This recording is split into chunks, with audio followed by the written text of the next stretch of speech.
Dr. Freddie Haynes III.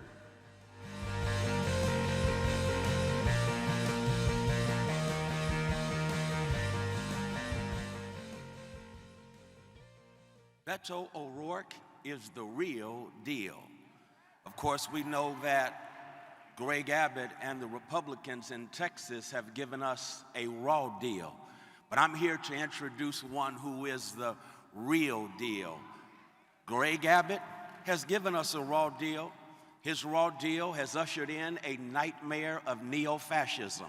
So much so that there is evidently in Texas this spirit where some people don't want some people to vote.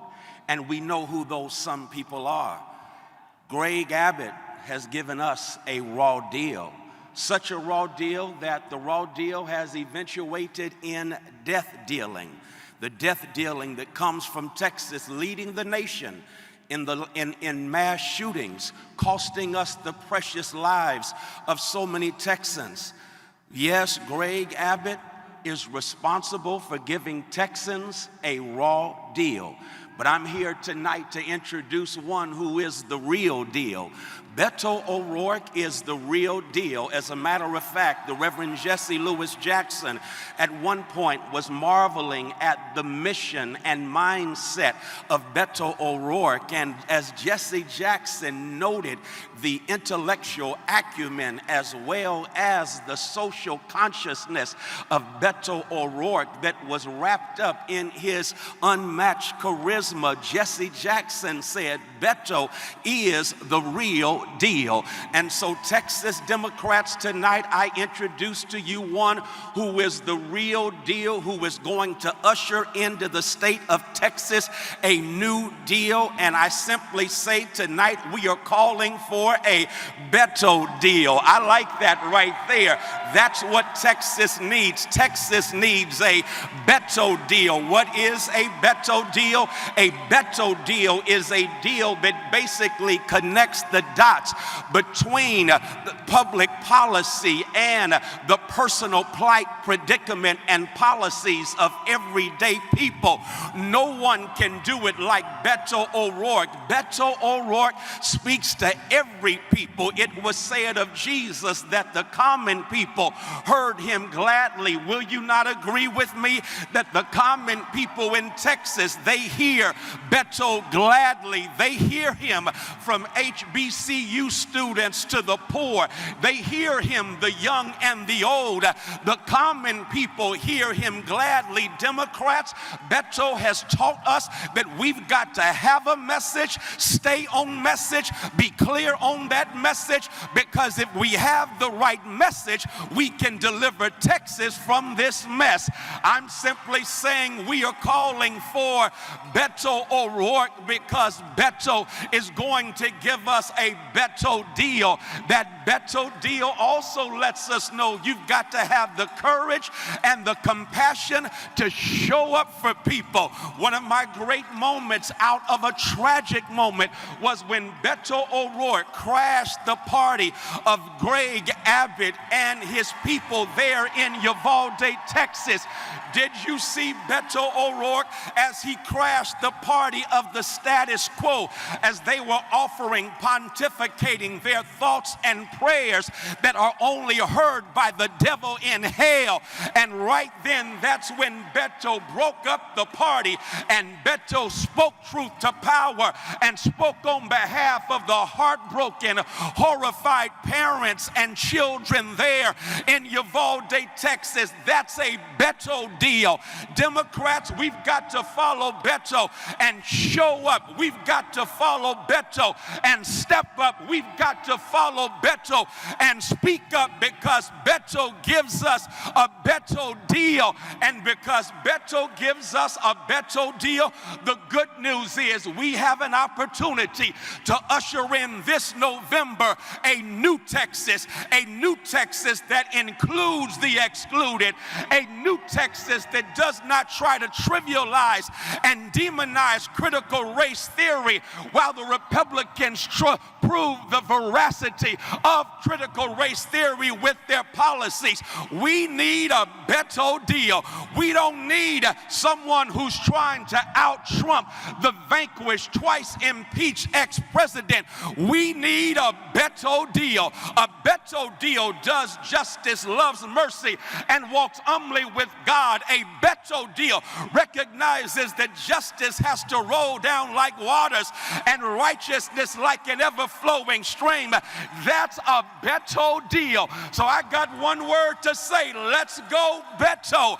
Let's go Beto and bring about a new Texas. Let's go Beto and lift up the poor. Let's go Beto and make the world a better place. Let's go Beto and return bodily autonomy to our women, where women are no longer the property of the state of Texas. Let's go Beto. Now, God bless women. God bless the poor. God bless the left behind. God bless Beto. Let's go Beto.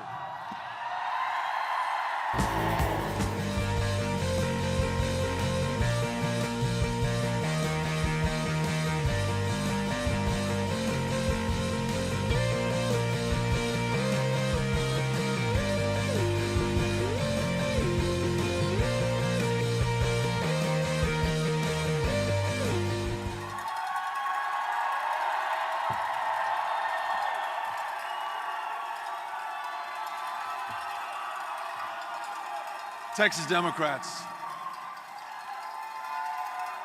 I want to begin by thanking you. We have been to every part of this state, every single county, as many communities as we can, and you all have been so kind to us, so good to us, so encouraging to us. You've given us so much strength. And I just want you to know that I see you and I feel what you're doing out there. Many of you have labored in the wilderness, not for the 7 or 8 months of this campaign, but for years and sometimes for decades. To my friends in Palo Pinto County, who show up at every event in every other county until we commit to coming to see you in Palo Pinto County, which we'll be at in the next 30 days. You are the spirit of this moment, absolutely undefeatable, persistent, courageous, and you will work until we win. It is the honor of my lifetime to lead this extraordinary ticket of Democrats, our statewide nominees, who you are about to hear from, these amazing members of Congress and the state legislature, the judges, the justices of the peace. But it will be an even greater honor, with your hard work, with your effort, with your persistence, and yes, with your courage in the face of these attacks, to lead this state as the next governor of the great state of Texas.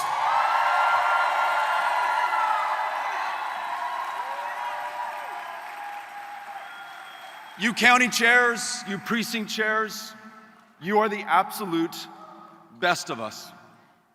You are trying to bring this state together right now to focus on the big things that truly unite us.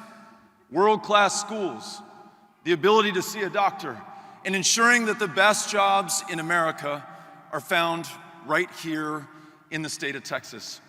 And you're the perfect contrast to a governor and a Republican government that only seek to divide us and to distract us from the opportunities before us, from the real challenges that we must confront, and to try to make us stop from seeing their failures in the face of every missed opportunity and every Texan who cries out for their help, for their leadership, for their focus, and for their resources. Greg Abbott is chaos. He is corruption. He is cruelty. And he is incompetence. But he is not Texas, and he is not us. Think about this. The inability to keep the lights on, or the heat running, or the water flowing when the temperature dropped last February, and hundreds of our fellow Texans died, and he allowed pipeline CEOs and energy traders to make billions of dollars while our fellow Texans were suffering and freezing, and then had the audacity to pass the bill on to each and every single one of us with higher utility rates in the form of that Abbott tax that you pay each and every single month. That is not us. Nor are we a people that would ever deny women their right to make their own decisions about their own body and their own future. We are not a people who attack teachers, nor do we turn our backs on law enforcement when they beg us not to sign permitless carry into law, which allows almost any Texan to carry a loaded gun publicly without a background check, without any training or any vetting whatsoever. And now, ladies and gentlemen, more cops have been gunned down in this state than in any other. We are not a people that allows those in the custody and care of CPS to sleep in the hallways or on top of the tables or underneath the desks. We don't allow them to be trafficked or raped or to die in our care. More than 100 have lost their lives since the year 2020. Nor do we pursue the parents of transgender children and accuse them of child abuse and try to take their kids from them and turn them over to that failed foster care program. No, ladies and gentlemen, we are none of that. Those are not Texas values. We don't buy into the inflation and the high costs that Greg Abbott is causing right now. $20 billion increase in your property taxes since he took office. Some of the highest utility bills increased in the country so far. And with his stunt on the border, when he shut down all U.S.-Mexico trade for more than a week, the cost of our groceries, what we put on the table, went through the roof. We're not for those border stunts of putting migrants on buses or involuntarily activating 10,000 members of the National Guard with but a week to say goodbye to their families, to their jobs, to their kids. We've now learned that 8 of those Guard members have lost their lives playing a part in his political stunt at a time that we need solutions. And his attack on democracy, making this the toughest state in the nation, bar none, in which to cast a ballot or to register to vote, flies in the face of the service of everyone who's put their lives on the line for this country, defending this very democracy. That is not us. And I hope you agree. We would never show up in Uvalde the day after 19 children were shot and killed and 2 teachers lost their lives trying to protect the lives of those kids and tell that community it could have been worse. That may be Greg Abbott, but that is not Texas, and that is not us.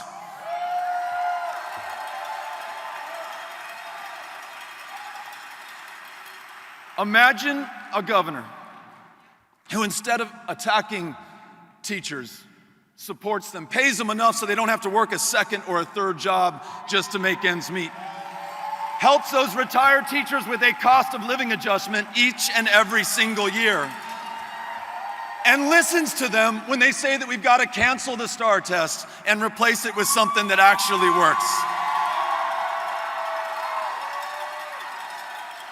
Imagine a governor who will fix the grid by winterizing and weatherizing it, by connecting ERCOT to the national grid, by investing in energy efficiency and lowering your utility bills.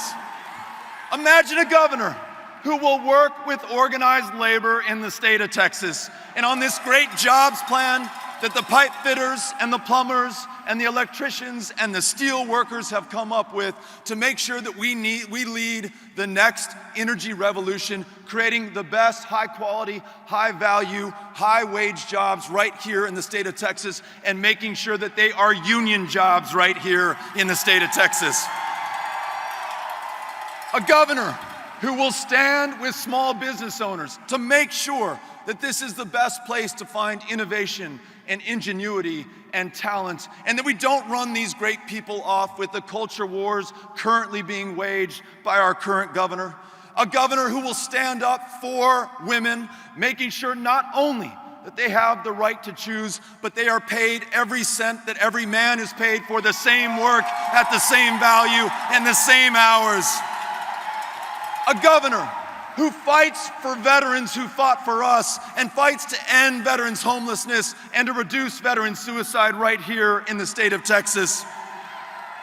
A governor who believes in marriage equality and will fight to keep it the law of the land in this state.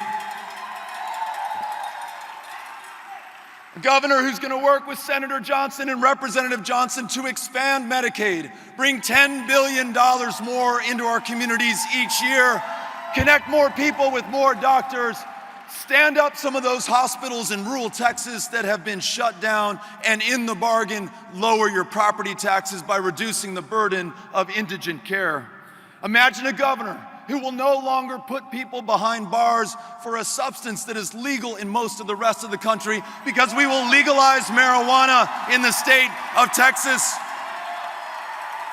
Imagine a governor who will fight inflation, bring down your property taxes, reduce your utility bills, and make sure that it is affordable to live in the state of Texas.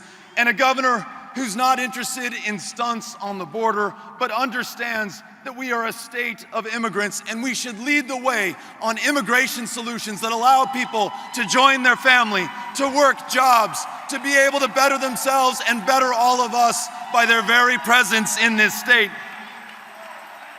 And this, imagine a governor who will fight for those parents and family members in Uvalde, who will fight until they receive justice and transparency and accountability, who will fight until we take the action to stop the next school shooting and these senseless massacres in our communities, universal background checks, red flag laws, safe storage laws. On that much we can all agree.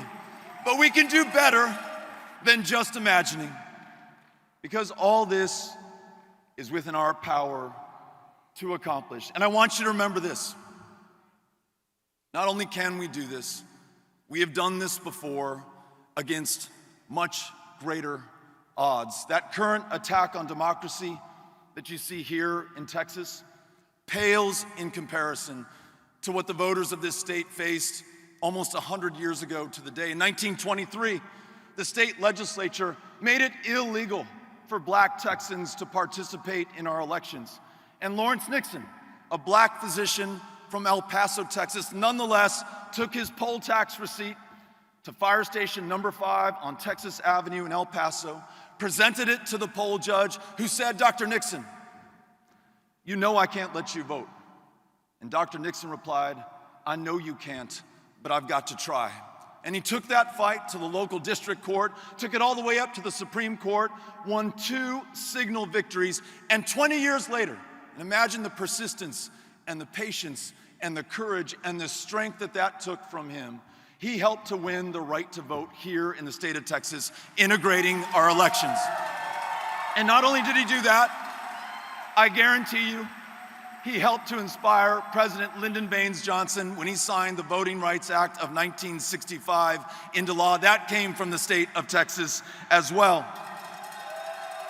And then Ann Richards and Barbara Jordan doing everything within their power, literally to let the people in by continuing to expand the franchise.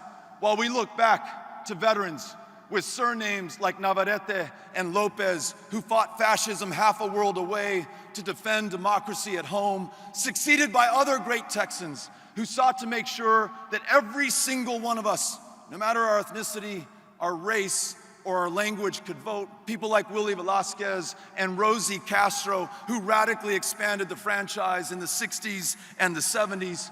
And when it comes to choice and abortion, remember this. Prior to 1973, abortion was outlawed just like it is today in the state of Texas. But no one rode to our rescue.